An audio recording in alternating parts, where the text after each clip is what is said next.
The flux over the surface of sphere in which charge is closed is given as Q upon E।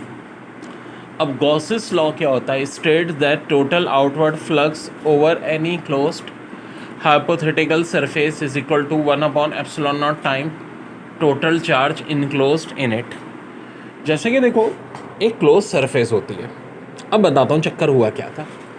हुआ ये था कि flux के हवाले से इतना तो लोगों ने बता दिया था कि जी फ्लक्स जो होता है वो किसके ऊपर बराबर होता है? Q upon E। ई से मुराद इलेक्ट्रिक फील्ड इंटेंसिटी, Q से मुराद चार्ज। लेकिन ये एक सिंगल पॉइंट के लिए बता रहे हैं, एक पूरी सरफेस के लिए बताने में सारे फिजिक्स नाकाम हो गए। कहते हैं जब फिजिक्स नाकाम होते हैं तो एक मैथमेटिशियन की मदद लेते हैं। उस ज़माने का नंबर 1 मैथमेटिशियन था गॉस। गॉस के पास गए और गॉस ने एक लॉ दिया। ये लॉ क्लोज सरफेस के हवाले से, और क्लोज सरफेस को गॉसियन सरफेस भी कहते हैं। बड़ा सिंपल सा था कि जी total outward flux over any hypothetical surface is equal to 1 upon epsilon not time total charge enclose in it. यानी जो टोटल फ्लक्स है ये बराबर होगा 1 upon epsilon not total charge के। ठीक है जी। क्यों से मुराद चार्ज, फ्लक्स जो है ये फाई से जाहिर होता है। अब देखो एग्जाम में एमसीक्यूज कैसे आती है? एमसीक्यूज ये आ जाएगी कि स्टेटमेंट देके पूछेंगे कि किस लॉ की स्टेटमेंट है। तो बड़ा आसान है, गॉसेस लॉ की स्टेटमेंट, ये तो आसान समझ आता है। अलबत्ता ये ज़रूर है कि जी field of uniform spherical surface at a distance r from it centre ये किसके इक्वल होगी? तो सिग्मा अपॉन एप्सिलॉन नॉट के बराबर होगी। अब एक बड़ी अहम बात, if the close surface enclose no charge the flux through it is zero. ये थ्योरेटिकल एमसीक्यूज आती है। कैसे? कि अगर जो क्लोज सरफेस है, या क्लोज की जगह वर्ड गॉसियन सरफेस दे देंगे, उसके अंदर कोई चार्ज नहीं है तो फ्लक्स क्या होगा? अब बहुत सारे ऑप्शन होंगे, इन्फिनिटी और एक ऑप्शन ज़ीरो भी होगा। तो करेक्ट आंसर क्या है? ज़ीरो। कि अगर क्लोज सरफेस में चार्ज नहीं होगा तो फ्लक्स भी क्या होगा?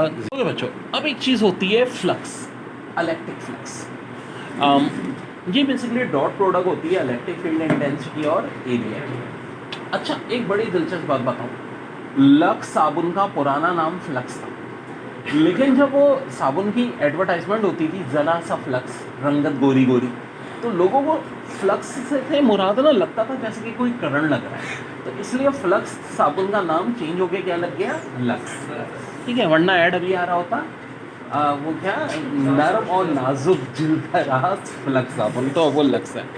तो इलेक्ट्रिक फील्ड इंटेंसिटी और एरिया की डॉट प्रोडक्ट होती है। अब बच्चों डायमेंशन क्या होगी? एक तो फोर्स की डायमेंशन ml t माइनस होती है, उसकी मदद से हमने इलेक्ट्रिक फील्ड इंटेंसिटी निकाली थी ml t minus 3 a minus 1। तो अब एरिया से मुराद है एल स्क्वायर, इसकी डायमेंशन को हम किससे मल्टीप्लाई कर देंगे? एल स्क्वायर से। तो देखो यही ऊपर वाला होगा, बस क्या होगा? एल की जगह एल क्यूब हो जाएगा। सोचो ना थोड़ी सी अकल के बाद यार, कि एरिया का मतलब है लेंथ स्क्वायर। अब देखो फ्लक्स मैक्सिमम कब होता है? जब इलेक्ट्रिक फील्ड इंटेंसिटी और एरिया पैरेलल हो, यानी थीटा 0। ठीक है। और ये मिनिमम कब होता है? जब ये 90 डिग्री पे हो, परपेंडिकुलर हो, तो ये मिनिमम होगा, यानी कि 0। और जब मैक्सिमम होगा तो E इंटू ए के बराबर होगा।